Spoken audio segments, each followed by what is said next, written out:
चलिए, तो आज सारे लोग आ चुके हैं। आज हम पढ़ेंगे 9 चैप्टर नहीं 9 लेक्चर है इसका। और ये जो अब मैं आप लोगों को पढ़ाने वाला हूँ ये बड़ा समझने वाला टॉपिक है। मतलब बायोमोलिक्यूल के अंदर अगर आपको ये समझ में आ रहा है, मतलब लिखा हुआ बहुत सारा है स्लाइड में, बस आपको वो समझना है और उसमें है कुछ नहीं। आपको एक एक लाइन का मैं मतलब समझाने की कोशिश करता हूँ जिससे क्वेश्चंस भी बन सकते हैं और बनते हैं। ठीक है, तो मुझे अब लेके चलना है क्योंकि लास्ट टाइम आपको कार्बोहाइड्रेट भी पढ़ा चुका हूँ, न्यूक्लिक एसिड भी हमारा कंप्लीट हो गया है।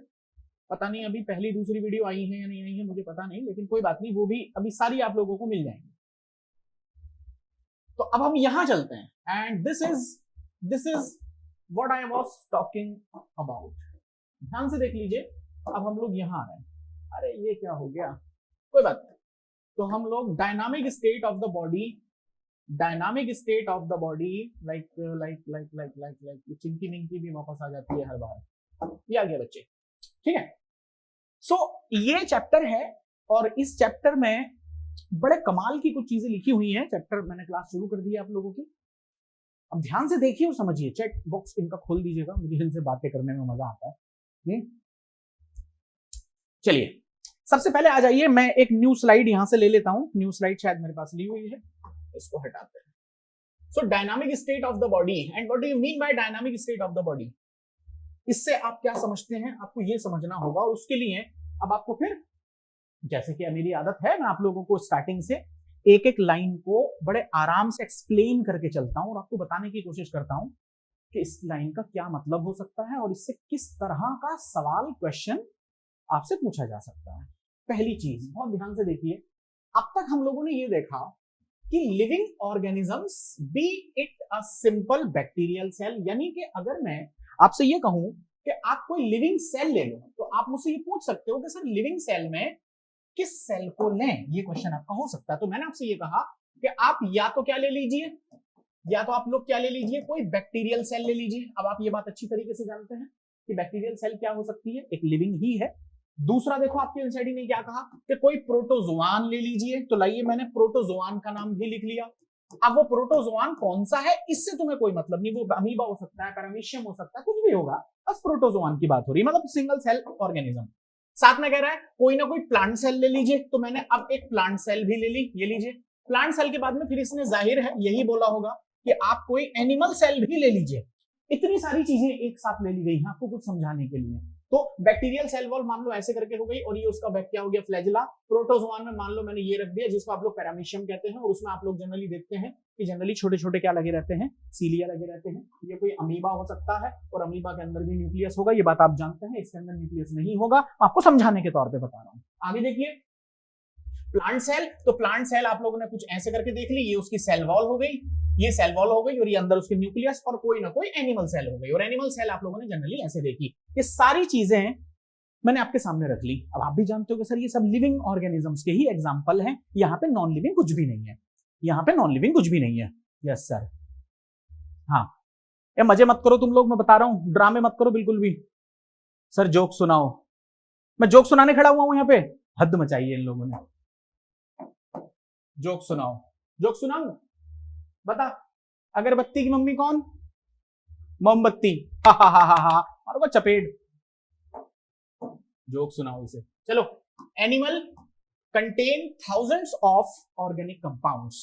इन सभी सेल के अंदर की बात करो, सभी सेल के अंदर की बात करो, इसमें थाउजेंड्स ऑफ ऑर्गेनिक कंपाउंड है। अब रुकिए, देखो, बड़े ध्यान से समझते रहना चीजों को, बड़े ध्यान से समझते रहना, ये बड़ा बेटर आप लोगों को आउटपुट देंगी ये चीजें, इन्वेस्टमेंट है तुम्हारे दिमाग के लिए।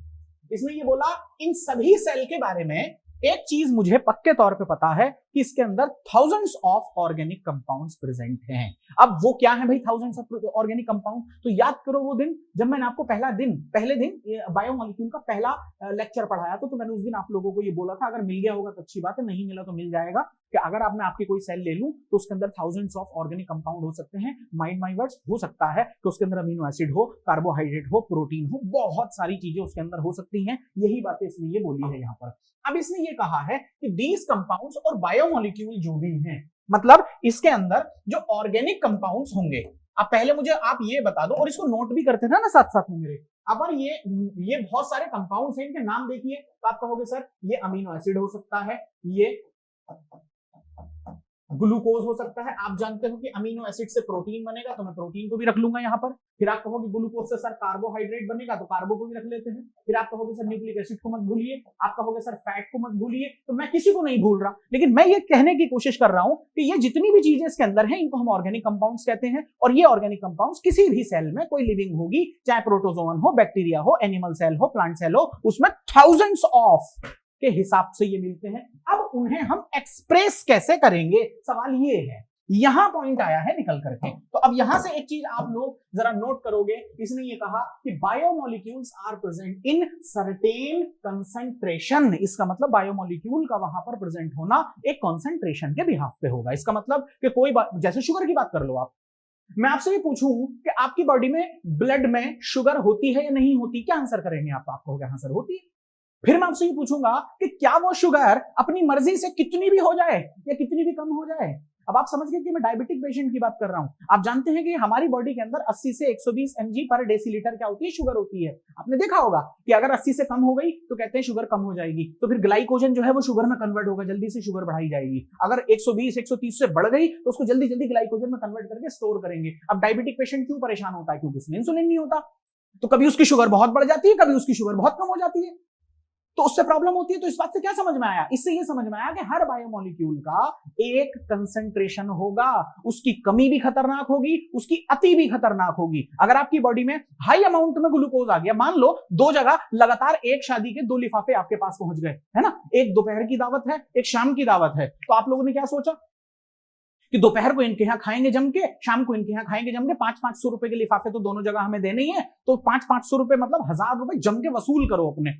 तुम पहुंचे और वहां जाके जम के तुम लोगों ने क्या खाया, बहुत अच्छी अच्छी चीजें, मीठा स्वीट वीट जो भी मिला। शाम की शादी है उसमें भी जम के खाया। अरे भैया इतना ज्यादा खाना जब तुम लोगों ने खा लिया और जब वो डाइजेशन होगा तो क्या आपके ब्लड में लगातार शुगर की कंसंट्रेशन बढ़ती नहीं चली जाएगी? इतनी तो जरूरत ही नहीं थी बॉडी को। तो फिर होगा ये कि अब आपने जो 1000 रुपए वसूल करने के चक्कर में इतनी हाई अमाउंट में ये जो शुगर खाई है, इसको आपकी बॉडी अब ग्लूकोज को ग्लाइकोजन में कन्वर्ट करेगी और ग्लाइकोजन में कन्वर्ट करके लिवर में या फिर आपकी मसल्स में स्टोर करेगी। तो मैंने ये पूछा आपसे स्टोर क्यों किया, आपने ब्लड में ऐसे क्यों नहीं बहने दिया? तो उसका आंसर ये है क्या कि सर हर बायोमोलिक्यूल का प्रेजेंट इन सर्टेन कॉन्सेंट्रेशन और उसे एक्सप्रेस करते हैं मोल पर सेल या फिर मोल्स पर लीटर एटसेट्रा। ये उसके नापने के तरीके होते हैं।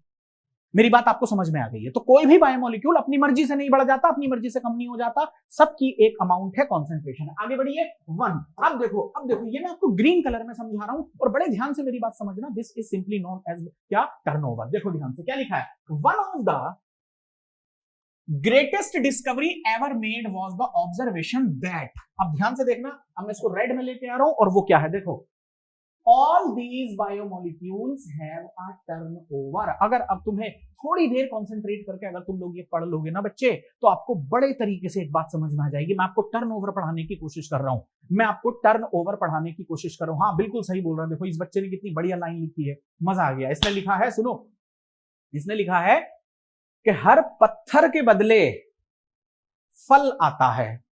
कौन है ये? रमाकांत। हर पत्थर के बदले फल आता है, आसान नहीं होता पेड़ हो जाना। वाह वाह यार, ताली बजा दो इसके लिए, क्या बात है, सैल्यूट यार, क्या सही बात लिखी है इसने। हर पत्थर के बदले फल आता है, आसान नहीं होता पेड़ हो जाना। वाह क्या बात है, बहुत बढ़िया। बीच बीच में बेटा ये बहुत सही करते हो तुम लोग, अच्छी अच्छी चीजें लगाओ। वो कौन था जो कह रहा था कि अभी जोक सुनाओ, उसको मैंने एक अच्छा जोक सुनाया भी था। बेटा जब ऐसी बातें करेंगे तो फिर मैं लेम जोक सुनाना शुरू कर दूंगा, जिनकी ना टांग होगी ना पैर होगा। एनीवे चलो, अब मैं आप लोगों को एक काम की चीज समझा रहा हूं, देखो ध्यान से देखना, ध्यान से देखना जरा। और मैंने आपसे ये बोला कि what do you mean by turnover. तो एक काम करते हैं, नई स्लाइड ले लेते हैं, it could be far better. तो अब मैंने बोला कि मैंने यहां पर लिखा बायोमोलिक्यूल्स, और अब बायोमोलिक्यूल्स के आगे मैंने लिखा है टर्नओवर। अब मेरी बात ध्यान से समझ लेना, 2 मिनट समझ लो बहुत ध्यान से मेरी बात। और वो देखो क्या है कि what do you mean by turnover. अगर तुम्हें ये बात समझ में आ जाए तो फिर तालियां बजा के जाना यहाँ पे। समझ गए मेरी बात? सुनो ध्यान से, मैंने बोला टर्नओवर, और किसका टर्नओवर बच्चे? आपने कहा सर बायोमोलिक्यूल का। तो मुझे आपको रेफरेंस देना पड़ेगा, मुझे आपको एक रेफरेंस देना पड़ेगा। वो रेफरेंस क्या है उसको समझो ध्यान से। मान लो कि आप प्लांट फिजियोलॉजी पढ़ रहे हो, आप प्लांट फिजियोलॉजी पढ़ रहे हो, चलो मैं ये मान लेता हूं, ठीक, सुनते रहना। प्लांट फिजियोलॉजी के अंदर आप लोग एक चैप्टर पढ़ रहे हो और वो हुआ रेस्पायरेशन। आप अच्छे से जानते हैं कि एक चैप्टर का नाम है रेस्पायरेशन इन प्लांट्स, आप ये बात अच्छे से जानते हैं, याद आ गया आपको? आ गया। रेस्पिरेशन इन प्लांट्स में आप एक टॉपिक पढ़ते हैं जिसको हम लोग बोलते हैं ग्लाइकोलाइसिस। देखो मैं कितने प्यार से तुम लोगों को खींच के लेके आ रहा हूं कि जरा वहां तक चलो, फिर वहां जाके तुम लोगों की गर्दन पकड़ के मैं तुम्हें दिखाऊंगा कि देख ये क्या कहने की कोशिश कर रहा है, फिर आपको समझ में आएगा हाँ सर बहुत सही पॉइंट पे लेके आए हो। सुनो, ग्लाइकोलाइसिस, अब ध्यान से सुनना। इस ग्लाइकोलाइसिस की कहानी ये है, आप ये कहोगे सर ग्लाइकोलाइसिस शुरू होता है ग्लूकोज से। अब मुझे जल्दी से यस और नो, जल्दी कमेंट करके बताओ यस और नो, मुझे ये बताओ ग्लूकोज एक बायोमोलिक्यूल है या नहीं? ये उससे मुझे नहीं मतलब कि मैक्रो है या माइक्रो है, उसे छोड़ो, बस ये बताओ बायोमोलिक्यूल है ग्लूकोज या नहीं, जल्दी आंसर करो। तो आप कहोगे मैंने पूछ लिया आप लोगों से बायोमोलिक्यूल्स, हाँ क्या आंसर है तुम्हारा? बहुत बढ़िया, नोबेल, बहुत बढ़िया, यस सर। आप सब बोल रहे हैं कि हाँ सर ये एक बायोमोलिक्यूल है, सुनते रहना मेरी बात ध्यान से। फिर आपने क्या देखा कि आपके रेस्पिरेशन के चैप्टर में, माइंड माय वर्ड्स, आपके रेस्पिरेशन के ही चैप्टर में जब ग्लाइकोलाइसिस हुआ तो इस ग्लूकोज को एक्चुअली कन्वर्ट कर दिया गया किसमें? देखो कुछ बच्चे बोल गए होंगे ग्लूकोज 6 फॉस्फेट, ग्लूकोज 6 फॉस्फेट। आप लोग बहुत अच्छे से मेरी ये बात समझ चुके हैं कि सर ग्लूकोज 6 फॉस्फेट आ गया। अब जल्दी से आंसर करो और कमेंट करो, पहले मुझे ये बताओ क्या ये एक बायोमोलिक्यूल है या नहीं है? जल्दी सोचो, जल्दी सोचो और बताओ, आंसर करो जल्दी, क्या ये एक बायोमोलिक्यूल है या नहीं है? बहुत बढ़िया। अब तीसरी चीज फिर देखो, देखो तुम्हें पकड़ पकड़ के कहां कहां लेके आना पड़ता है। ध्यान से सुनो, ध्यान से सुनो, सब ठीक है ना सर? ठीक है, अब ध्यान से सुनो। फिर इसके बाद बताओ ये किस में चेंज होता है? तो देखो कुछ बच्चे फटाफट बोल गए होंगे sir fructose 6 phosphate, fructose 6 phosphate. तो चलो जल्दी आंसर करो और सोच के मुझे बताओ क्या ये भी एक बायोमोलिक्यूल है या नहीं है? जल्दी सोचो, जल्दी सोचो। अब ये पूरी साइकिल चलती रहेगी, ये रुकेगी नहीं। अगर तुम मुझसे कहोगे कि सर रुकना मत बस चलते रहना, तो भैया मैं रुकूंगा नहीं, लेकिन सुन के देख लो, क्या इसके बाद तुम्हें याद आ रहा है कि आपने इस फ्रक्टोज को 1,6 बिसफॉस्फेट में या बाइफॉस्फेट में कन्वर्ट किया था? अरे याद आ गया या नहीं आया? अरे याद आ गया या नहीं आया? आ गया ना? तो दिस इज वंस अगेन, क्या ये एक बायोमोलिक्यूल है या नहीं है? जल्दी बोलो, जल्दी बोलो। अब मुझे बताओ इसमें मैंने कितने बायोमोलिक्यूल लिख रखे हैं? कितने बायोमोलिक्यूल लिख रखे? तो आप कहोगे सर 1 2 3 4 बायोमोलिक्यूल है सारे या नहीं है? अब माइक्रो हैं या मैक्रो हैं उससे मुझे नहीं मतलब, वैसे है तो मैक्रो, वो सॉरी माइक्रो छोटे हैं, लेकिन है या नहीं इतनी बात पूछी जा रही। तो आपने कहा सर हाँ है। अब मेरी बात ध्यान से सुनना, क्या आपको लगा क्या मैं इस ग्लूकोज को इसमें कन्वर्ट नहीं कर सकता? क्या मैंने करके नहीं दिखाया? इसका मतलब कोई बायोमोलिक्यूल किसी दूसरे बायोमोलिक्यूल में कन्वर्ट हो सकता है, यस और नो? जल्दी बोलो, हो सकता है। अब ये बताओ क्या ये बायोमोलिक्यूल इस बायोमोलिक्यूल में कन्वर्ट हुआ या नहीं हुआ? जल्दी सोच के बोलो, जल्दी सोच। बहुत बढ़िया, बिल्कुल बिल्कुल बिल्कुल हो रहा है। अब मुझे जल्दी से बताओ क्या ये बायोमोलिक्यूल इसमें कन्वर्ट हुआ या नहीं हुआ?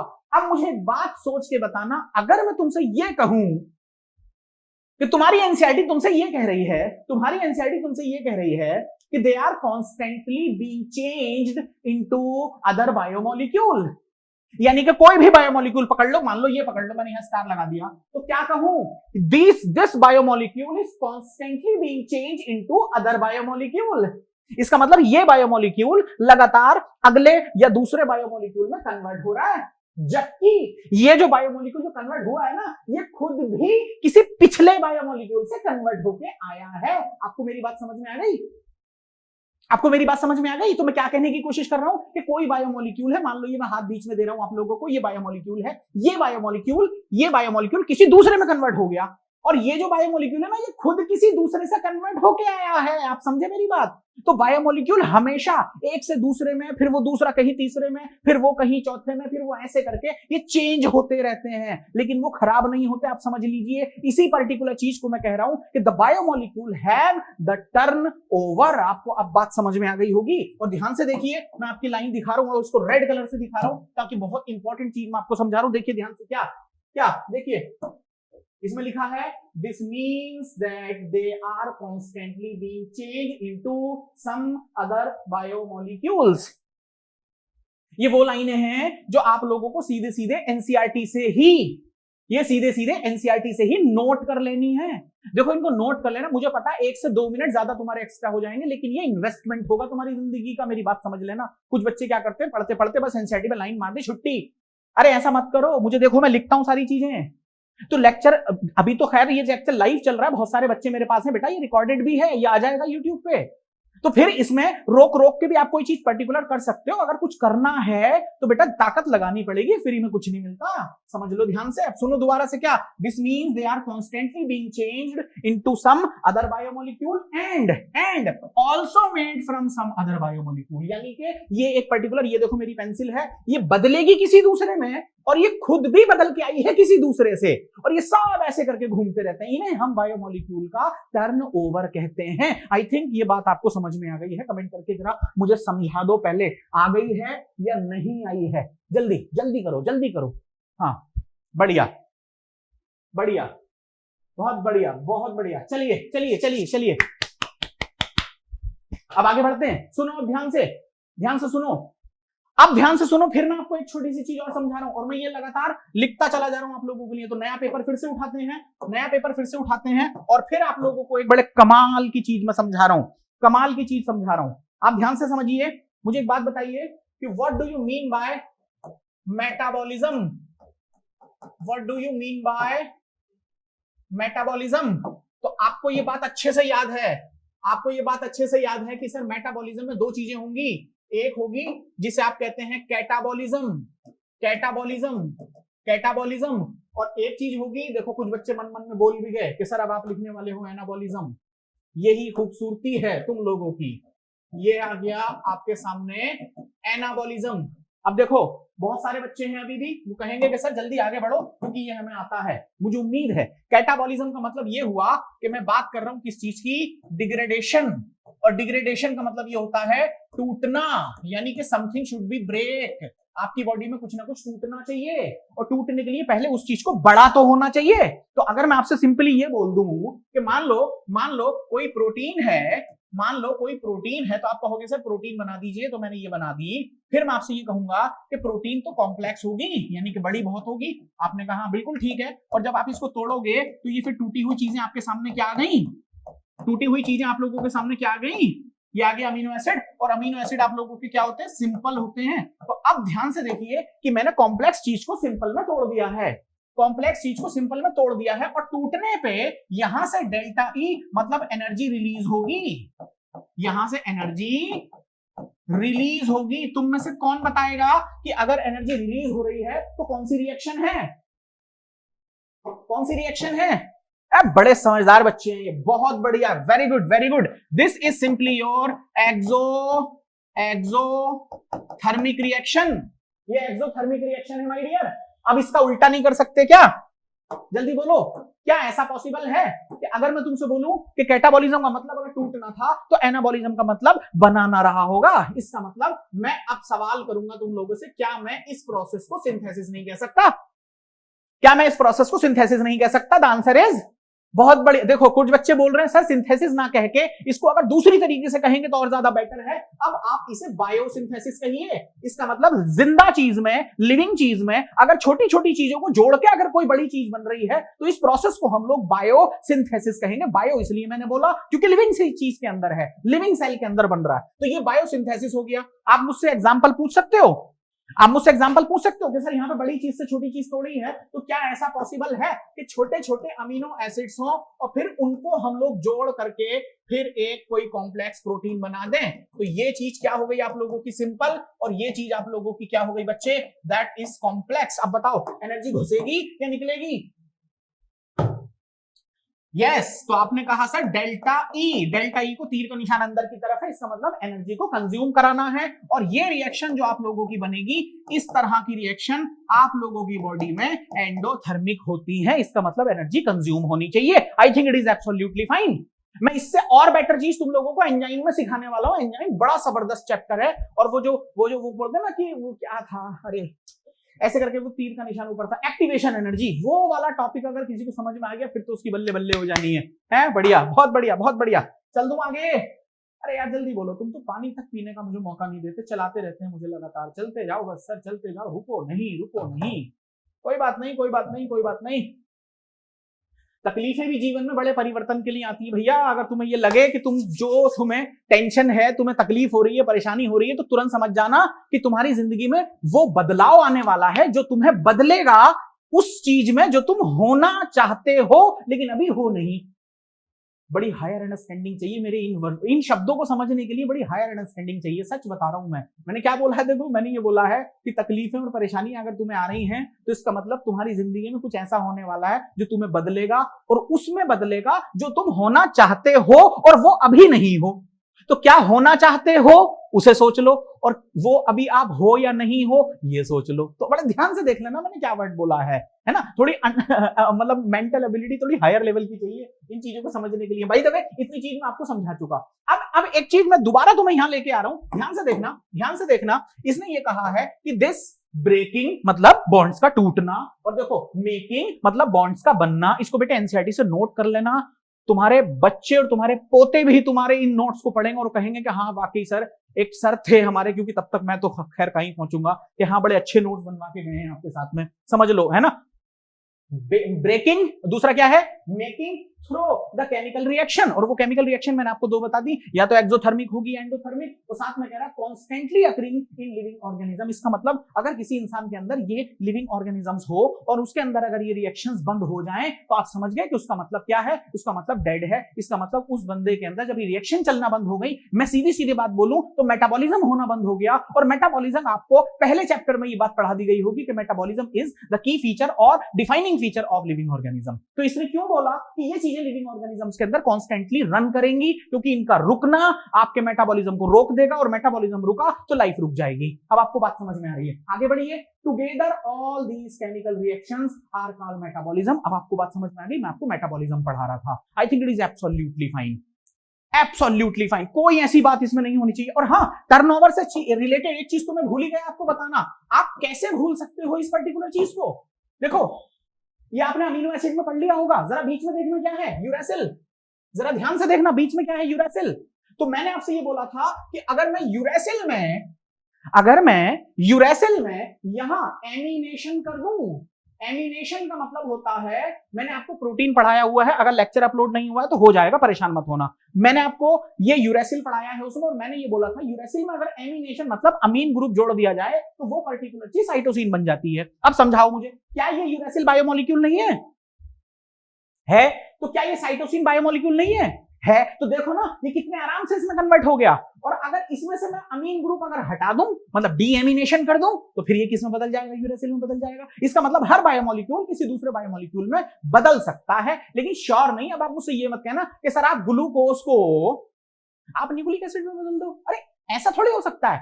वो जिसमें भी कन्वर्ट होना चाहेगा, चाहे उसमें O2 लगे या हटे या H2O हो सकता है, वो बदल सकता है। बस मैं आपको ये समझा रहा था, बस समझ गया आ गई होगी आप लोगों को। आई होप आपको बात समझ में आ गई होगी, आई होप आपको बात समझ में आ गई होगी। ये देखिए बड़े आराम से आप लोग ये चीज पढ़ते हैं या नहीं पढ़ते हैं कि ग्लूकोज को किसमें कन्वर्ट कर दिया। मैं आपसे ये बोलूं कि बच्चे ग्लूकोज को मैंने किसमें कन्वर्ट कर दिया, पायरुविक एसिड में, और आप खुश। ग्लूकोज में किसमें कन्वर्ट कर दिया, पायरुविक एसिड में। लेकिन जिंदगी जब सताने पे आती है ना तुम्हें, तो फिर तुम्हारे दिमाग में बायोकेमिस्ट्री आ जाती है। ये देखिए, और जब मैंने बोला कि बेटे ऐसे थोड़ी बदलेगी, ये देखो ये ग्लूकोज है, ग्लूकोज 6 फॉस्फेट में कन्वर्ट हुई, फिर उसके बाद में फ्रक्टोज 6 फॉस्फेट आया, फिर फ्रक्टोज 1,6 बाइफॉस्फेट आया, फिर उसके बाद में ग्लिसरैल्डिहाइड एसिटाइल ग्लिसरैल्डिहाइड फॉस्फेट, और ये देखिए DHAP जो मैंने आप लोगों को कार्बोहाइड्रेट में पढ़ाया था, डाइहाइड्रोक्सी एसीटोन फॉस्फेट। उसके बाद में ये देखिए, और फाइनली यहां जाकर के क्या बन रहा है, पाइरुवेट बन रहा है। तो आप ये फेमस मीम देखते हैं, इसने पहले तो देखा वाह, और उसके बाद में क्या देख रहे हैं, यार ऐसा होता है। देखो ये कहानियां हैं, इतनी रिएक्शन चल रही हैं। अच्छा एक मिनट सुनना मुझे, हाँ बढ़िया। देखो मैं फिर आपको एक बहुत काम की बात समझाने की कोशिश कर रहा हूं। इसे हम कहते हैं मेटाबॉलिक पाथवे। देखो ध्यान से देखना, पहले मैं आपको एनसीईआरटी दिखा दूं। ये देखो इसने ये बोला है ईच एंड बायोमोलिक्यूलर रिएक्शन। देखो ध्यान से देखना, ये कह रहा है each of the metabolic reaction result in the transformation of biomolecule. What do you mean by transformation? Transformation का मतलब होता है जब एक पर्टिकुलर चीज दूसरे पर्टिकुलर चीज में बदल जाती है, उसे हम ट्रांसफॉर्मेशन कहते हैं। जैसे आप मुझे देखिए या मुझे मत देखिए, आपने कभी फेसबुक पे इंस्टा पे इस तरह की पिक्चर देखी होगी कि एक बच्चा खड़ा है, मतलब एक बंदा खड़ा है ऐसे इस साइड में, बीच में लाइन खींची हुई है, तो उसकी बॉडी बहुत मोटी सी है, ओबेस्ड है, चेहरा वेरा और बाल ऐसे थुल टाइप का ऐसे खड़ा हुआ है। फिर उसमें लिखा आफ्टर 6 मंथ, और इधर जब आया उसने भाई जबरदस्त बॉडी, और नीचे लिखा हुआ देखो, इधर क्या लिखा हुआ था बिफोर, इधर क्या लिखा हुआ है आफ्टर। आपने देखा होगा, this is simply your transformation. एक मेरे बच्चे ने भी मेरे लिए मीम बनाया था, सच में सच बता रहा हूं मैं आपको, मेरे बच्चे ने मेरे लिए मीम बनाया था। पता क्या किया उसने, एक तरफ मेरा फोटो लगाया, मान लो इधर ऐसे, यहाँ फोटो लगाया और यहाँ लिख दिया बिफोर, बिफोर, और बगल में एक बहुत जबरदस्त बॉडी बिल्डर का फोटो लगाया और उसके आगे लिख दिया नेवर। मतलब मैं कभी उसमें कन्वर्ट नहीं हो सकता। ये देखो इस तरह के मीम तक बना रखे हैं बच्चों ने मेरे, हद मचाइए। खैर चलो आगे आइए। A few examples of such metabolic transformations are. अब मैं ये पूछ रहा हूं कि कुछ एग्जांपल दे सकते हैं आप मेटाबॉलिक के, मतलब इसके ट्रांसफॉर्मेशन के कुछ वो दे सकते हैं आप मुझे example? The answer is yes. मैं देता हूं, देखो मैं देता हूं आराम से, तो एक एक नोट करो यहां से। वैसे मैं इसको यहीं से नोट कर लोगे तो ज्यादा बेटर है, इसको यहीं से नोट कर लो। देखो क्या, पहला removal of CO2 from amino acid. अगर मैं कोई अमीनो एसिड है तो मैंने यहां पर लिख दिया अमीनो एसिड, और मैं इस अमीनो एसिड से क्या चीज रिमूव कर दूं, तो आपने कहा सर CO2 को रिमूव कर दीजिए। तो आप जानते ही अगर मैंने रिमूव कर दिया तो ये अमीनो एसिड किस में कन्वर्ट हो गया, तो आपने कहा सर ये एक अमाइन में कन्वर्ट हो गया। अब इस चीज को स्टार मार्क के मैं आपको बता रहा हूं, इसको नोट कर लेना, ये चीजें पूछी गई हैं आपसे कि removal of CO2 from amino acid converts into, क्या किस में वो बदलता है, तो ऑप्शन में आपके अमाइन होगा, और भी कई सारी चीजें हो सकती हैं। समझ गए मेरी बात? तो अमाइन कैसे बनता है, जब हम लोग CO2 को रिमूव कर देते हैं, कहां से, अमीनो एसिड से, तो वो पर्टिकुलर जो कंटेंट एंड में बना उसे मैं अमाइन कह रहा हूं। एक और उठा लीजिए, और ये भी बहुत इंपॉर्टेंट है, और ध्यान से देखिए क्या है, या तो कहां गया रिमूवल ऑफ अमीन ग्रुप। अभी तक तुम क्या रिमूव कर रहे थे, CO2, कहां से, अमीनो एसिड से। अब इसने कहा removal of amine group, amine group मतलब NH2, लेकिन कहां से, the answer is nitrogenous base से। ध्यान देखो, इन अ न्यूक्लियोटाइड बेस, जो न्यूक्लियोटाइड बेस आपको डीएनए में मैंने पढ़ाया था, एडिनोसिन ट्राइफॉस्फेट, इसका मतलब मैं एडिनाइलिक एसिड की बात कर रहा हूं। तो अगर उसमें से आप नाइट्रोजनस बेस है ना, उसमें से अगर आप क्या हटा दें, अमीन ग्रुप हटा देंगे, तो अमीन ग्रुप हटा देंगे तो फिर वो पर्टिकुलर चीज जो बनेगी नई, वो उसका ट्रांसफॉर्मेशन होगा। अमीन ग्रुप को हटाने के बाद में, जैसे हाइड्रोलिसिस कर दो ग्लाइकोसिडिक बॉन्ड इन डाइसैकेराइड, मैंने आपको माल्टोज बनाना सिखाया था, आपको माल्टोज याद आ रहा है, माल्टोज याद आ रहा है या नहीं आ रहा है? कुछ इस तरीके से माल्टोज बनाया था तुम लोगों ने, ये देखिए कुछ इस तरीके से। बताओ ये वाला बॉन्ड कौन सा है, अभी तो पढ़ा तुम लोगों ने, ये बॉन्ड कौन सा है, तो क्या बोला आप लोगों ने, ये बॉन्ड कौन सा है? अगर मैंने माल्टोज बनाया है तो अरे ग्लाइकोसिडिक बॉन्ड है या नहीं है, तो ये ग्लाइकोसिडिक बॉन्ड टूट सकता है या नहीं टूट सकता, और अगर मैंने इसको तोड़ा तो फिर ये ग्लूकोज बना और ये ग्लूकोज बना। ये देखिए hydrolysis of glycosidic bond into a disaccharide etcetera, ये सब क्या है आप लोगों के ट्रांसफॉर्मेशन है। इसका मतलब आपने बड़ी सी प्रोटीन खाई और उसको तोड़ ताड़ के आपने क्या बना दिया, अमीनो एसिड बना दिए। तो वो अमीनो एसिड अब प्रोटीन नहीं है बल्कि वो टूटी हुई यूनिट है, तो सबके क्या हो चुके हैं, ट्रांसफॉर्मेशन हो चुका है। I think it is absolutely fine. आगे बढ़िए, we can list tens and thousands of such complex example. इस तरह का 1, 2, 10, 50, 100 नहीं, मैं लाखों एग्जांपल तुम लोगों को बताता चला जाऊंगा, तुम्हारा सर दर्द हो जाएगा कि सर बस रहने दो, बहुत हो गए। समझ आ रही बात आपको? बढ़िया। अब जल्दी से आगे बढ़िए, और अब मैं आप लोगों को समझा रहा हूं कि मैं क्या समझा रहा हूं, अब मैं आपको ये समझा रहा हूं। देखो ये लाइन देखिए, ये लाइन देखिए, इन्हें हम कहते हैं मेटाबॉलिक रिएक्शंस। ये आइसोलेशन में नहीं होती, यस ये है, देखिए इसे हम कहते हैं मेटाबॉलिक पाथवे। अब मैं आपको ये समझाने की कोशिश कर रहा हूं, इसका मतलब क्या है उसको भी ध्यान से सुनिए। मैं आपको ये भी बड़े तरीके से समझाने की कोशिश करता हूं। देखो बड़ा इंपॉर्टेंट लेक्चर है, सीरियसली बड़ा इंपॉर्टेंट लेक्चर है ये बड़ा इंपॉर्टेंट लेक्चर है, इसको तरीके से समझिएगा। तो मैंने एक टॉपिक लिख दिया आप लोगों के सामने, and that is metabolic pathway, that is metabolic pathway. अब ध्यान से सुनना, मैं आपसे ये कहने की कोशिश करूं कि मैं कार चला रहा हूं, मान लीजिए मैं कार चला रहा हूं, और कार चलाते चलाते हुआ क्या, कार चलाते चलाते मुझे गियर चेंज करना है, तो मैंने गियर चेंज किया। कार चलाते चलाते मुझे स्टीयरिंग मोड़ना है, तो मैंने मोड़ लिया। मेरी आंखें भी सामने की तरफ देख रही हैं, और मुझे भूख लग रही है, तो एक हाथ से मैंने गियर चेंज करने के बाद अब हाथ तो मेरा फ्री हो गया ना, तो मैंने बर्गर उठाया, बर्गर भी खाने लग गया। इतनी देर में किसी का फोन आ गया, तो मैंने फोन उठाया और फोन कान के नीचे रख लिया, और मैं बात भी कर रहा हूँ, गाड़ी भी चल रही है, पैर क्लच पे और एक्सीलेटर पे है, और साथ साथ में मैं बर्गर भी खा रहा हूं। जरा देखना, एक बॉडी एक टाइम पे कितने काम कर रही है? अरे ये तो हटाओ, हाँ एक बॉडी एक टाइम पे कितने काम कर रही है? कई सारे। ऐसा तो नहीं है कि मैं गाड़ी चला रहा था, आंखें मेरी सामने देख रही थी, तो जब आंखें सामने देख रही थी तो बॉडी ने क्या कहा कि भाई तू एक काम करा ले, या तो आंखों से देखने का ही काम कर ले, या फिर हाथों को चला ले, तो एक टाइम पे एक काम होगा। तो पहले आंखों ने देखा, अच्छा रोड साफ है, फिर हाथों ने काम किया, स्टीयरिंग चलेगा, फिर हाथों ने काम छोड़ा तो फिर पैर ने काम किया। ऐसा होता है क्या? नहीं, एक टाइम पे पूरी की पूरी बॉडी के अंदर बहुत सारे काम हो जाते हैं। आप मेरी बात समझ रहे हैं? अब मैं मेटाबॉलिक पेथवे की बात समझाने की कोशिश कर रहा हूं, मेरी बात ध्यान से सुनना। तुम्हें क्या लगता है कि जब तुम्हारी सेल है और सेल के अंदर जो रिएक्शन चल रही है, मान लो किसी सेल के अंदर बीटा सेल है, बीटा सेल के अंदर इंसुलिन बन रहा है, तो क्या इंसुलिन जिस टाइम सेल के अंदर बन रहा होगा तो उस सेल के अंदर क्या बाकी रिएक्शन रोक दी जाएंगी? ये पूछ रहा हूं मैं। क्या लगता है आप लोगों को, बाकी रिएक्शन रोक दें कि भाई पहले क्या होने दो, इंसुलिन ही बनने दो, बाकी रिएक्शन बाद में पूरी करेंगे? ऐसा होता है क्या? हाँ, इसका मतलब यह हुआ कि एक समय पे लाखों रिएक्शंस चल रही हैं और बिल्कुल ऑटोमोबाइल ट्रैफिक की तरह, जैसे कि दिल्ली के अंदर आप लोगों ने देखा और राजस्थान के अंदर आप लोगों ने देखा, या जहां भी आप बिलोंग करते हैं, तो वहां पर शहर में हाईवे पे आप लोग देखिए कि जंक्शंस होते हैं, तो वहां पर आप लोगों ने क्या देखा कि एक गाड़ी इधर से गई निकल के, एक इधर से गई, एक इधर से गई, और without reporting a single mishap. भाई रोड पे तो फिर भी एक्सीडेंट हो जाते हैं, लेकिन समझ के देखिए आप मेरी बात में क्या कहने की कोशिश कर रहा हूं कि तुम्हारी बॉडी के अंदर एक सेल के अंदर लाखों करोड़ों रिएक्शन चल रही है और कोई रिएक्शन किसी दूसरी रिएक्शन को प्रॉब्लम क्रिएट नहीं करती, किसी को डिस्टर्ब नहीं करती। इसका मतलब एक टाइम पे, अब तुम मुझसे पूछोगे सर कोई एग्जांपल दे दो, तो लो जी, एग्जांपल भी मुझे देने में कितनी देर लग रही है, मुझे कितनी ही देर लग रही है तुम लोगों को एग्जांपल देने में। आप लोग समझ गए कि ये मेरा एक तकिया कलाम डायग्राम है। हमेशा मैं आप लोगों को ये बना के पूछता हूं कि जल्दी से बताओ ये क्या है, और आप कहते हो सर प्लाज्मा मेम्ब्रेन। मान लो यहां से ग्लूकोज एंटर कर गया, लेकिन सवाल ये है सर ग्लूकोज एंटर किया कैसे होगा, तो आप कहोगे सर ब्लड से, तो ब्लड से ग्लूकोज आया और साथ साथ में आप लोगों ने क्या देखा, O2 आई, तो फिर यहां से आपने क्या किया, ग्लाइकोलिसिस, यहां से क्या बना, पाइरुविक एसिड, यहां से क्या बना, पाइरुविक एसिड। अगर यहां पर O2 अवेलेबल है तो ये पाइरुविक एसिड कहां चला जाएगा, जल्दी बोलो कहां चला जाएगा, माइटोकॉन्ड्रिया के अंदर। फिर आप कहोगे सर ये पाइरुविक एसिड, फिर आप कहोगे सर ये पाइरुविक एसिड, यहां से एक क्रैप साइकिल, यहां से एक क्रैप साइकिल, देखो मजा आ रहा है यार आप लोगों को। फिर आप एक कहोगे कि सर यहां से बहुत सारी रिड्यूसिंग पावर NADPH वगैरह बन सकती हैं, है ना, FAD वगैरह बन सकती हैं। फिर आप ये कहोगे इसके बाद में सर मुझे ETS चलाना पड़ेगा, और ETS के बाद में 38 मॉलिक्यूल आएंगे ATP के। आपको इतनी बात समझ में आ गई? लेकिन मैं ये पूछ रहा हूं आपसे कि अगर ऑक्सीजन अवेलेबल नहीं है तो क्या हुआ था,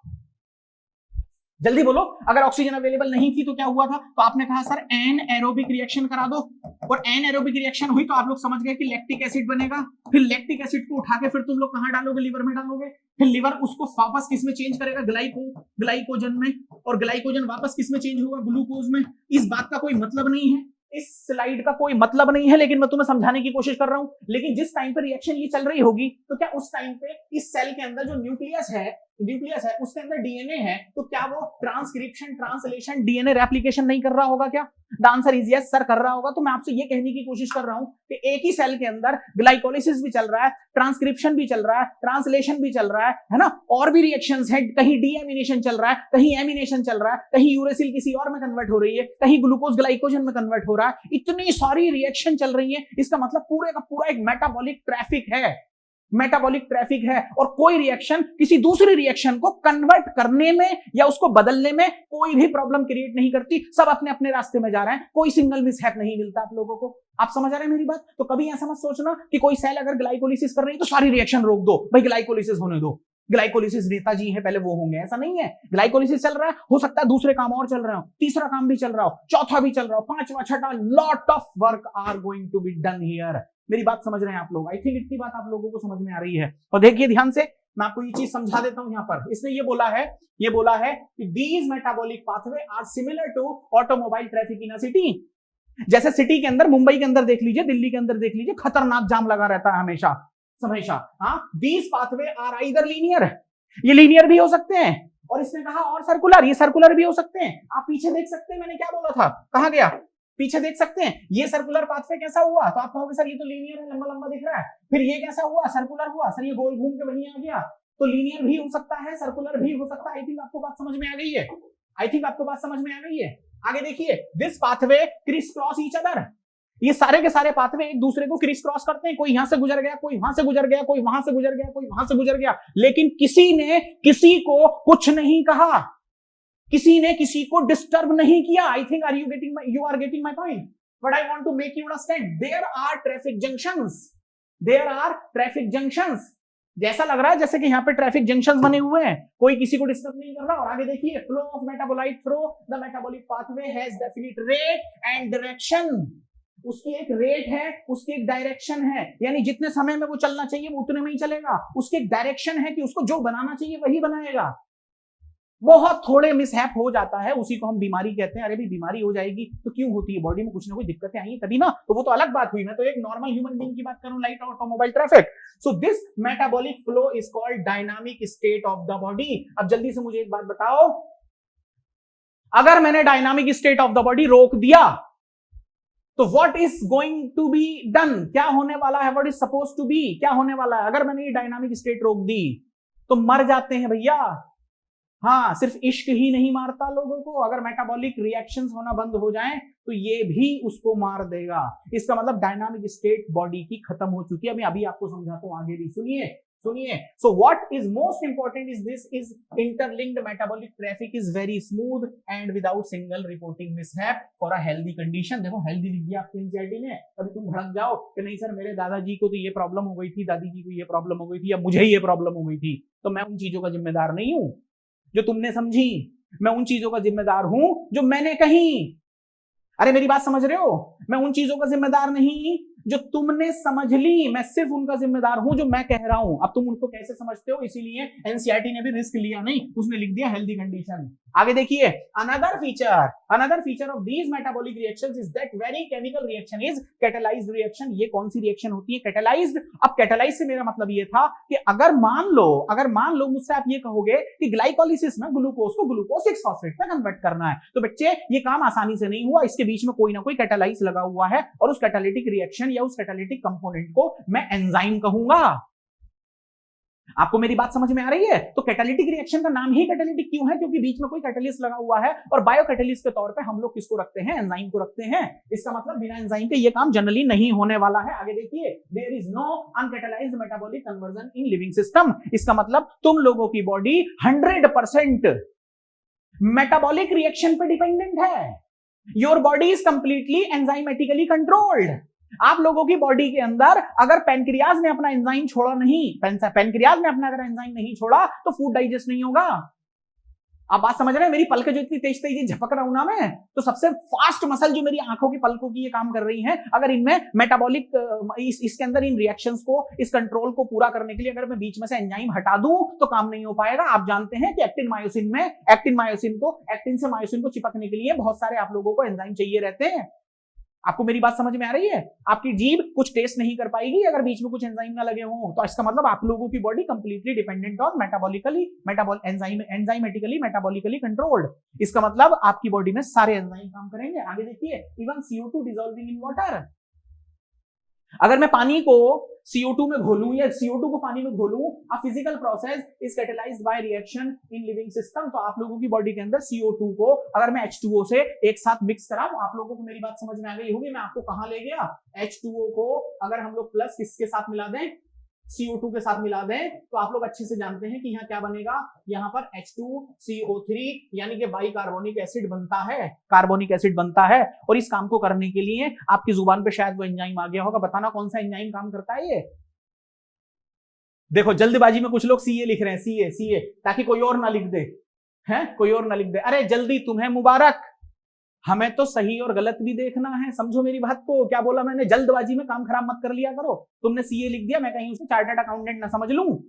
CA मतलब कार्बोनिक एनहाइड्रेज, आप सही बोल रहे हैं, लेकिन आप CA ना लिख के सीधा लिखें कार्बोनिक एनहाइड्रेज, उससे पहले कोई और भी लिख देगा तो कोई दिक्कत की बात नहीं है। एनीवे, चलिए अच्छा लिखा आपने, बहुत अच्छा लिखा, दैट्स गुड कार्बोनिक एनहाइड्रेज। लेकिन ये काम कहां करता है, आप लोग समझ गए कि RBC के अंदर प्रेजेंट है, मैं वहां नहीं लेके जा रहा आपको। आगे देखिए, the catalyst which hasten the rate of given metabolic conversion are also protein. इसका मतलब यहां पर ये क्या कहने की कोशिश है एनसीईआरटी की, एनसीईआरटी ये कहने की कोशिश कर रही है कि all enzymes are protein except some. अब एक्सेप्ट सम में किसको रखने वाले हो तुम लोग, तुम समझ गए कि सर राइबोसोम को रख दो, बात को खत्म करो। चलिए अब आप यहाँ आइए, और ये वो चीज है, ये वो पैराग्राफ है, आजा भाई आ गया, हाँ ये वो पैराग्राफ है जो मैं आप लोगों को पढ़ा चुका, लेकिन कोई बात नहीं, इसको रिवीजन कर लो, आप तरीके से रिवीजन कर लो। देखो मैंने अभी आपसे क्या बोला, मान लो कि metabolic pathway can lead to the more complex structure from simpler structure. मतलब हम मेटाबॉलिक में अगर कोई सिंपल स्ट्रक्चर ले लें तो क्या सिंपल से कॉम्प्लेक्स बनाया जा सकता है, यस और नो। और अगर मैं यहां पर कोई कॉम्प्लेक्स स्ट्रक्चर रख लूं तो क्या कॉम्प्लेक्स को सिंपलर में तोड़ा जा सकता है, द आंसर इज यस। अब आप समझ गए होंगे कि ये कौन सी चीज है और ये कौन सी चीज है। सिंपल से कॉम्प्लेक्स बना तो बायोसिंथेटिक पाथवे, और अगर कॉम्प्लेक्स से सिंपल बना तो डिग्रेडेशन पाथवे, मतलब कैटाबॉलिज्म चल रहा है यहाँ पे। तो यहाँ पर इसने एक एग्जांपल दिया है, जैसे जैसे मान के चलो आप, जैसे मान के चलो कि अगर मैं एसिटिक एसिड को कोलेस्ट्रॉल बना दूं, तो अब सवाल ये आ गया कि सर एसिडिक एसिड से कोलेस्ट्रॉल कैसे? अरे भैया लिवर बनाता है, समझो मेरी बात को। आप फैट को तोड़ते हो, फैटी एसिड बनता है, फैटी एसिड बनता है, दूसरी चीज ग्लिसरॉल बनती है, आप समझे। और इसी दौरान आप लोगों की बॉडी, आपका लिवर आपको क्या बना के देगा? कोलेस्ट्रॉल। ऐसा होगा। अब आगे देखिए, आगे देखिए, और lead to a simpler structure from complex structure. जैसे मान लो ग्लूकोज को हम लैक्टिक एसिड बना देंगे। आपकी एनसीईआरटी ये भी कह सकती है कि ग्लूकोज को अगर लैक्टिक एसिड में कन्वर्ट किया तो पाथवे कौन सा है? भूल मत जाना, एनएरोबिक पाथवे है। इसका मतलब ऑक्सीजन की एब्सेंसी रही होगी।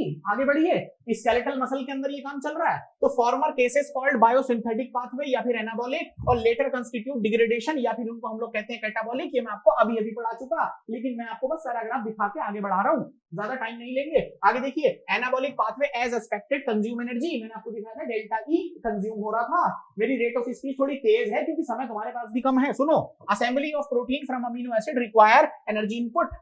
इसका मतलब अगर बहुत सारे अमीनो एसिड हैं, ये देखिए ध्यान से, ये बहुत सारे अमीनो एसिड है और आप कहोगे सर इन अमीनो एसिड को जोड़ के क्या बना दो? प्रोटीन बना दो, तो फिर आपको इसमें एनर्जी देनी पड़ेगी। इसका मतलब सिंपल से कॉम्प्लेक्स बनाने की कोशिश की जा रही है। आगे देखिए, on the other hand catabolic pathway lead to the release of energy. मैंने आपको बताया था डेल्टा ई रिलीज होगा, अभी अभी पढ़ के चले हैं। आगे देखिए, फॉर एग्जांपल जैसे ग्लूकोज को डिग्रेड कर दो लैक्टिक एसिड में, किसके अंदर? स्केलेटल मसल के अंदर। समझ गए मेरी बात? आगे देखिए, energy liberated this metabolic pathway from glucose to lactic acid which is occurs in 10 metabolic step is called glycolysis. आप ये बात भी अच्छे से जानते हैं कि ग्लाइकोलाइसिस की जो पूरी की पूरी मैंने एक आपको टेबल दिखाई, अभी वो लड़का कहां चला गया मीम्स वाला फेमस, आप ध्यान से देखिए इस पर्टिकुलर चीज को। अगर आप ध्यान से देख पाएंगे तो देखिए यहां से 1 2 3 4 5 6 7 8 9 10, ये पूरी पूरी कितनी मेटाबॉलिक रिएक्शंस आप लोगों को दिखाई पड़ रही है? 10। ये आपकी एनसीईआरटी का डेटा है, मैं नहीं कह रहा, एनसीईआरटी का डेटा है ये आपका। उठाइए और देखिए कि ग्लाइकोलाइसिस के अंदर कितने स्टेप की रिएक्शंस हैं? 10 स्टेप टोटल लगते हैं उसके अंदर। आगे बढ़िए, आगे बढ़िए, और आगे देखिए ध्यान से, लिविंग ऑर्गेनिजम्स है,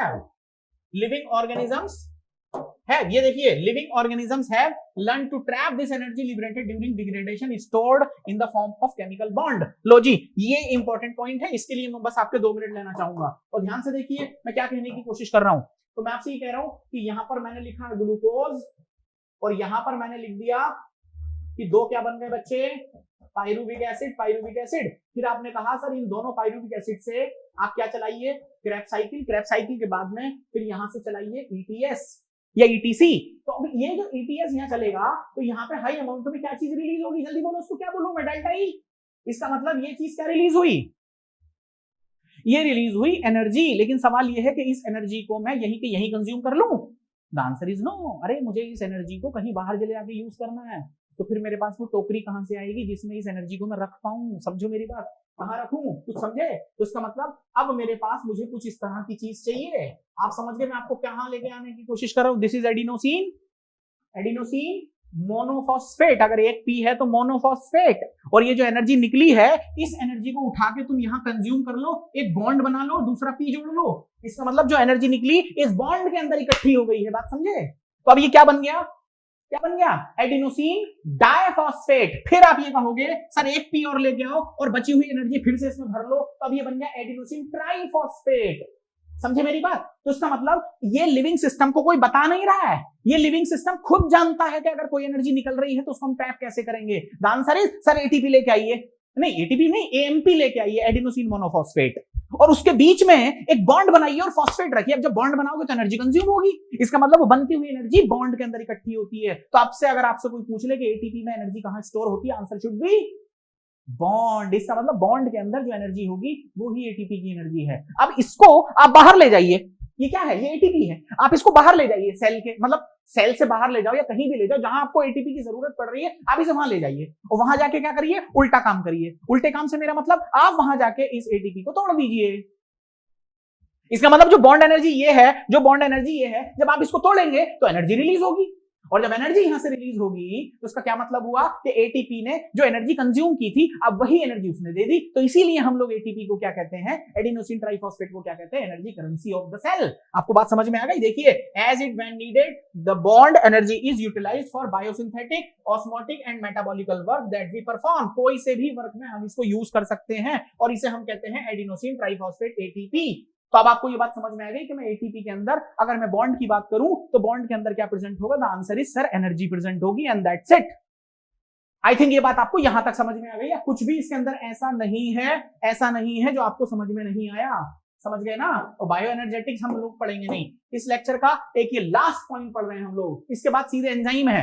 एंजाइम में आप लोगों को अलग क्लास में दूंगा, है ना? तो अभी मॉलिक्यूलर बेसिस ऑफ इनहेरिटेंस भी आने वाला है, तैयार रहना उस खतरनाक चैप्टर के लिए। मॉलिक्यूलर बेसिस ऑफ इनहेरिटेंस आने वाला है।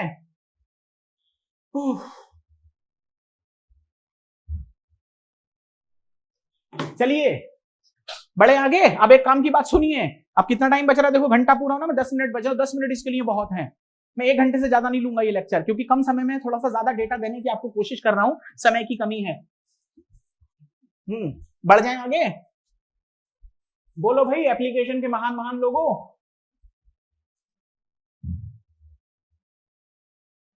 कोई कह सकता है कि हमारे सर 55 साल के हैं?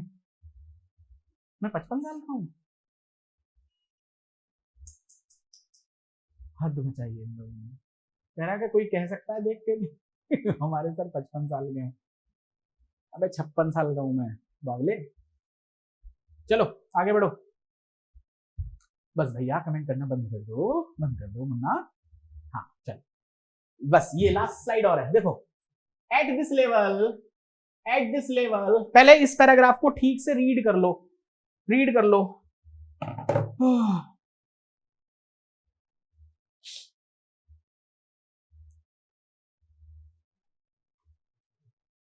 चलें यार, 1 मिनट तो सांस लेने दो यार कम से कम तुम लोग। चलिए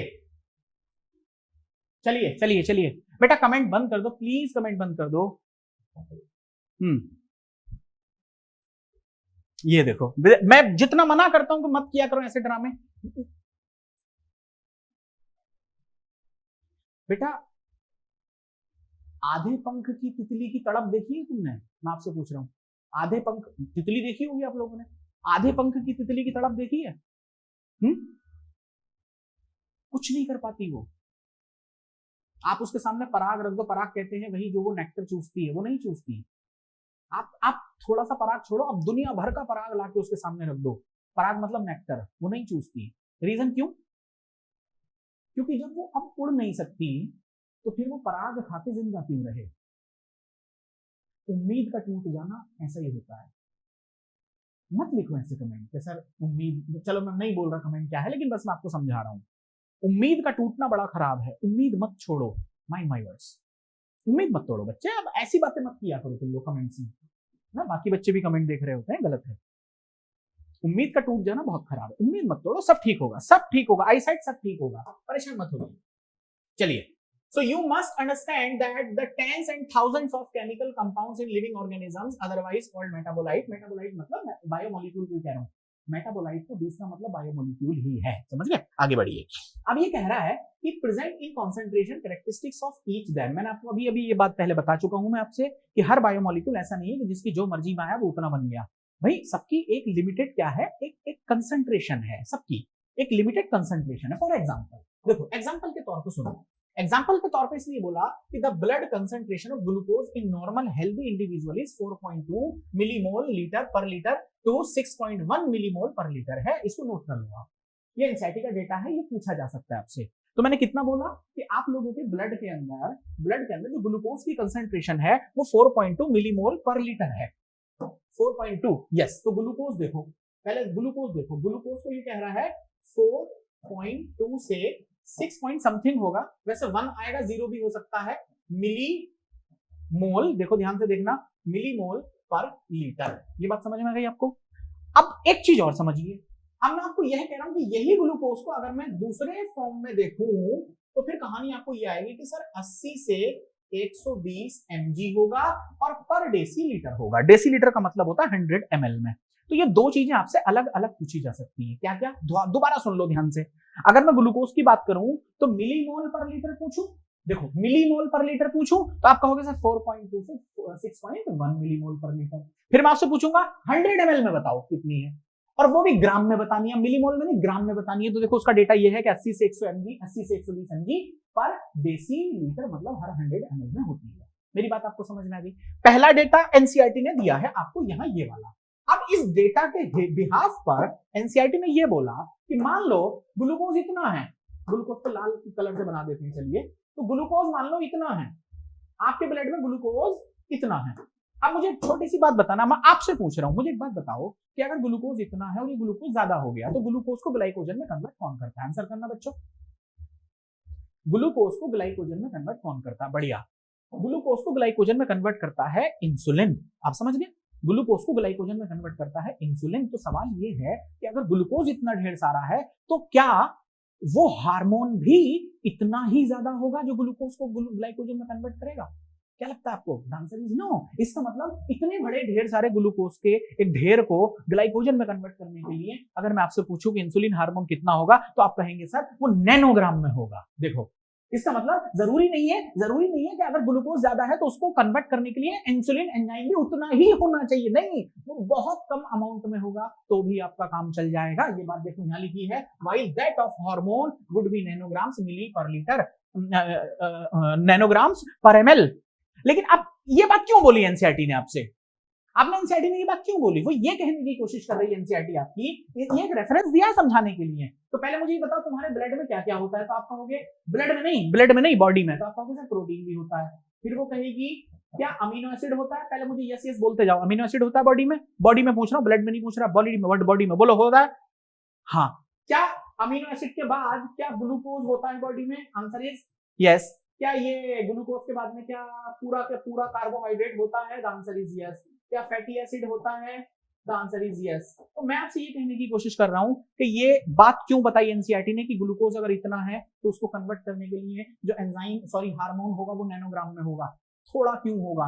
क्योंकि वो उतना ही अपना काम कर जाएगा, उतने में ही अपना काम कर जाएगा। इस बात से साबित क्या हुआ कि कभी भी ये बायोमोलिक्यूल जो होते हैं वो एक सी कंडीशन में नहीं होते, जितना है उतना ही रहना चाहिए। जैसे मान लो प्रोटीन की पीक ये है, मैं मशीन से देखूं प्रोटीन की पीक ये, तो हो सकता है ग्लूकोज की इतनी हो सकता है फैटी एसिड की इतनी हो सकता है इंसुलिन की इतनी हो सकता है ग्लूकागॉन की इतनी हो, मतलब किसी की पीक आपकी सेम नहीं आएगी, किसी की पीक सेम नहीं आएगी। बात समझे? तो इसका मतलब कभी भी ये हार्मोन हुआ, प्रोटीन हुआ, बायोमोलिक्यूल हुआ, ये कभी भी सेम अमाउंट में नहीं होते कि चलो 10-10 ग्राम सब तोल दो। सब्जी नहीं बिक रही है यहाँ पे कि 10 ग्राम ही प्रोटीन है तो 10 ग्राम ही उसके अंदर ग्लूकोज है, तो 10 ग्राम ही उसके अंदर कार्बोहाइड्रेट है, तो 10 ग्राम ही उसके अंदर ग्लाइकोजन है, 10 ग्राम ही उसके अंदर फैटी एसिड है, 10 ग्राम ही उसके अंदर मान लीजिए ग्लिसरॉल है। ऐसा नहीं होता कि सब एक है, नहीं। हो सकता है प्रोटीन ज्यादा हो, ग्लूकोज कम हो, कार्बोहाइड्रेट ज्यादा हो, फैटी एसिड थोड़ा कम हो, उससे रिलेटेड हार्मोन इतना हो, कुछ भी ऊपर नीचे कुछ भी हो सकता है। मैं ये कह रहा हूं। अब एक बात और समझो, अब आएगी मेन मुद्दे की बात, तो अब आ रही है मेन मुद्दे की बात, तो अब आएगी। अब सुनना मेरी बात ध्यान से। मैं आपसे ये कहने की कोशिश करूं वो ये है कि the most important fact biological system का जो है, ऑर्गेनिजम्स का, वो एग्जिस्ट करता है स्टेडी स्टेट में। मुझे ये समझाने के लिए तुम अगला पेपर लेना पड़ेगा। अब मेरी बात ध्यान से सुनना। 2 मिनट बेटे, 2 मिनट बच्चे, मैं क्या कहने की कोशिश कर रहा हूं आपसे, आप बंद कर दो कमेंट, 2 मिनट के लिए कमेंट बंद कर दो, इसको स्टेडी स्टेट को समझ लो। ये बड़े कमाल की बात मैं आप लोगों को समझाने की कोशिश कर रहा हूं, ध्यान से देखना। मैंने बोला स्टेडी स्टेट, तो पहले इसको समझाने के लिए मुझे आप लोगों को भूखमरी की तरफ लेके जाना पड़ेगा, है ना, भूखमरी की तरफ लेके जाना पड़ेगा। एक बात बताओ मुझे छोटी सी, आपने सुबह नाश्ता कर लिया लेकिन दोपहर में आपको खाना नहीं मिला, कोई बात नहीं। रात को आप घर आ गए, आपको खाना नहीं मिला, कोई बात नहीं, मर तो नहीं गए। अगले दिन सुबह उठे और खाना नहीं है, हालांकि खुदा ना करे आपके साथ ऐसा हो, लेकिन मैं बता रहा हूं आपको कि मुझे सुबह भी खाना नहीं मिला, मरेगा तो नहीं इंसान? 3 दिन हो गए उसको खाना नहीं मिल रहा, तो मुझे एक बात बताओ, वो मर क्यों नहीं रहा? मुझे बताओ ना, मर क्यों नहीं रहा? तो आप ये कहोगे कि सर उसके ब्लड को क्या चाहिए? ग्लूकोज। एक बार ग्लूकोज क्या हो गया मान लीजिए, फिनिश, तो फिर उसकी बॉडी में जो स्टोर्ड ग्लाइकोजन होगा वो किस में कन्वर्ट होगा? ग्लूकोज में, नहीं तो कहोगे। फिर मैंने कहा अब ग्लाइकोजन भी खत्म हो रहा है धीरे धीरे, तो फिर आप कहोगे सर अगला नंबर फैट का है, तो अब फैट भी किस में कन्वर्ट होगा? ग्लूकोज में। चल बेटे, ग्लूकोज में फैट भी अब खत्म हो रहा है। फिर अगला नंबर किसका लगने वाला है? प्रोटीन का। अगला नंबर किसका लगने वाला है? प्रोटीन का। तो प्रोटीन किस में कन्वर्ट होगा? ग्लूकोज में। तो जब तक ये सारी चीजें अवेलेबल है, सारी चीजें कंज्यूम होती चली जाएंगी, खत्म होती चली जाएंगी, और बाद में अगर इसको कुछ नहीं मिला तो बंदा मर जाएगा। मेरी बात समझे? अब सुनो ध्यान से। अगर तुमसे कोई ये कहे कि तेरे ब्लड में ग्लूकोज की पीक ये है, सुनते रहना, एक मिनट सुनते रहना, बड़ा मजा आएगा तुम्हें इसमें। ये पीक कहां है? ये है, इतनी ऊंची है, मान ले यहां से लेकर के यहां तक है। तुम सुबह नाश्ता करके आए, आपकी बॉडी में 80 से 120 mg क्या आ गया? ग्लूकोज आ गया। अब दोपहर होने तक क्या ये ग्लूकोज की पीक नीचे गिरना शुरू होगी? यस और नो? जल्दी बोलो। क्योंकि नाश्ता कर लिया था आपने, अब पढ़ने आ गए तुम लोग, अब दोपहर में तुम्हें कुछ मिला नहीं, तो ग्लूकोज की पीक नीचे जाएगी या नहीं जाएगी? या हमेशा बनी रहेगी? हाँ, कोशिश करेगी कि पीक नीचे जाएगी, लेकिन फिर इसको तुरंत ऊपर उठाने का काम कौन करेगा? ग्लाइकोजन। इसका मतलब बॉडी खुद इस ग्लूकोज की अमाउंट को बनाए रख रही है। अच्छा, एक बात बताना, क्या ऐसी कंडीशन होगी, मैं आपसे ये पूछूंगी, ये ग्लूकोज है तो क्या हमेशा ग्लूकोज एक इक्विलिब्रियम स्टेट पे आने की कोशिश कर रहा है या नहीं कर रहा है? इक्विलिब्रियम स्टेट कौन सी हुई? सीधी। इक्विलिब्रियम स्टेट कौन सी हुई? सीधी। मेरी बात समझ रहे हैं? तो ये ग्लूकोज कहां आने की कोशिश कर रहा है? इक्विलिब्रियम पे आने की कोशिश कर रहा है, लेकिन इसको इक्विलिब्रियम पे आने नहीं देंगे हम। क्यों नहीं आने देंगे? क्योंकि ये इक्विलिब्रियम पे अगर आ गया तो बॉडी खत्म, ग्लूकोज खत्म, जीरो हो गया। जीरो कैसे ला सकते हो आप? तो मैंने क्या बोला? मुझे अमाउंट बताना बच्चों, अमाउंट बताना। तो आप कहोगे सर अभी तो आपने बताया था कि ये पीक का साइज है 80 से 120 mg पर डेसीलीटर, इतना होना चाहिए ग्लूकोज। अब तुम सुबह नाश्ता करके आए, दोपहर में तुम्हें लंच नहीं मिला, ये पीक पहुंची 70 तक, आपको कमजोरी होने लग गई, अरे यार बड़ी भूख लग रही है, आपने तुरंत वेंडिंग मशीन में से क्या निकाला? चॉकलेट, और चॉकलेट खा ली। आपने तुरंत मार्केट में बाहर का कुछ खा लिया, तो ये 70 जो पीक जा रही थी ना, ये वापस 80 हो गई। मुझे एक बात बता दो, अगर तुमने कुछ नहीं खाया तो तुम्हारी बॉडी कहां जाने की कोशिश कर रही? द आंसर इज इक्विलिब्रियम पे। ये बिल्कुल जीरो होने की कोशिश करेगी। आप एक बोरी चीनी ले लो, एक बोरी चीनी मत। तो आपने देखा होगा कि कोई जानवर अगर मर जाता है तो आप उसको रोड के किनारे फेंक के आ जाते हो, ऐसा आप नहीं फेंकते? देखा होगा आप लोगों ने। वो एक दिन पड़ा है, 2 दिन, 4 दिन, 5 दिन, 10 दिन, 100 दिन, गायब। कहां गया? उसको खाया नहीं किसी ने, उसको डिकम्पोज कर दिया। इसका मतलब लिविंग सिस्टम जो है ना, वो कभी भी इक्विलिब्रियम पे काम नहीं करेगा। इसका मतलब अगर मैं तुमसे ये बोलूं कि ये पीक है, ये वाली प्रोटीन की पीक है, ये वाली कार्बोहाइड्रेट की पीक है, सॉरी मान लो ग्लूकोज की, ग्लाइकोजन की पीक है, ये वाली हार्मोन की पीक है छोटी छोटी, तो ये सारी की सारी पीक कहां जाने की कोशिश करेंगी? इक्विलिब्रियम पे। ये सब जीरो होने की कोशिश कर रही है, क्योंकि काम चल रहा है बॉडी के अंदर, एनर्जी की जरूरत है, तो ये जीरो पे जाने की कोशिश करेंगी, लेकिन इनको जीरो पे बॉडी अफोर्ड कर ही नहीं पाएगी। आप खुद ही सोच लो कि अगर सारी चीजें तुम्हारी बॉडी में जीरो हो गई तो बॉडी का फिर जिंदा रहने का मतलब क्या रहा? खत्म। तो इनको 80 ही बनाए रखना है। सुनो मेरी बात ध्यान से, इस शुगर को मान लो 80 ही बनाए रखना है, चाहे कंडीशन कुछ भी हो। तो तुम्हें लगातार इसको क्या देना पड़ेगा? क्या देना पड़ेगा? लगातार आपको इसको कुछ फूड मटेरियल देने पड़ेंगे, उनसे एनर्जी निकलेगी और उसकी वजह से आपकी बॉडी एक नॉन इक्विलिब्रियम स्टेट पे बनी रहेगी। देखो मैंने क्या वर्ड बोला? Non equilibrium.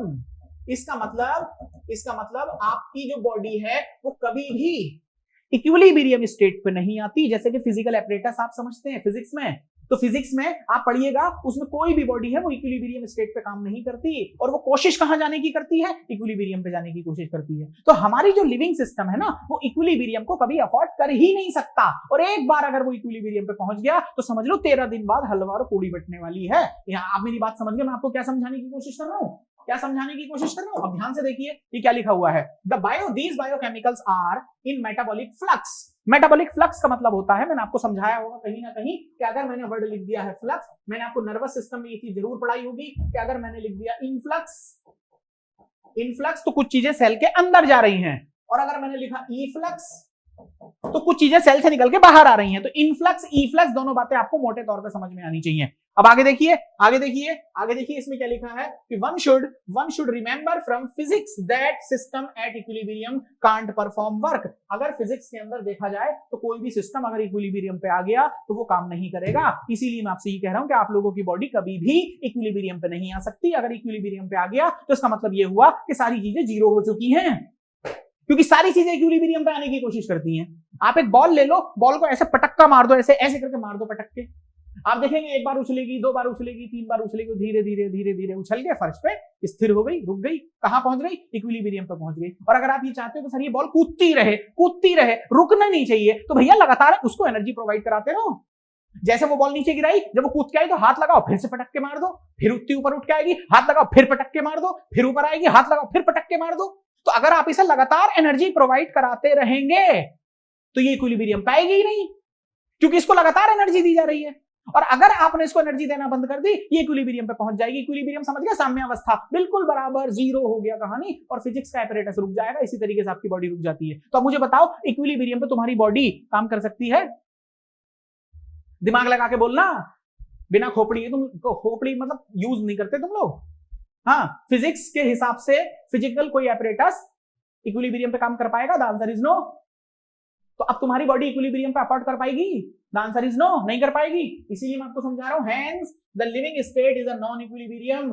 ये आपसे क्वेश्चन पूछा जाएगा रॉन्ग और राइट के स्टेटमेंट में कि नॉन इक्विलिब्रियम स्टेडी स्टेट है to be able to perform work. अगर वो स्टेडी स्टेट है, इसका मतलब लगातार चल रही है, और वो नॉन इक्विलिब्रियम है, तभी वो काम कर पाएगी। अगर इक्विलिब्रियम पे ले गए, कहानी खत्म, समझो। आगे देखिए, living process is a constant effort to. इसका मतलब लिविंग सिस्टम जो है वो कांस्टेंट एफर्ट मार रहा है कि बस कुछ भी करो, मेरी बॉडी इक्विलिब्रियम पे नहीं जानी चाहिए।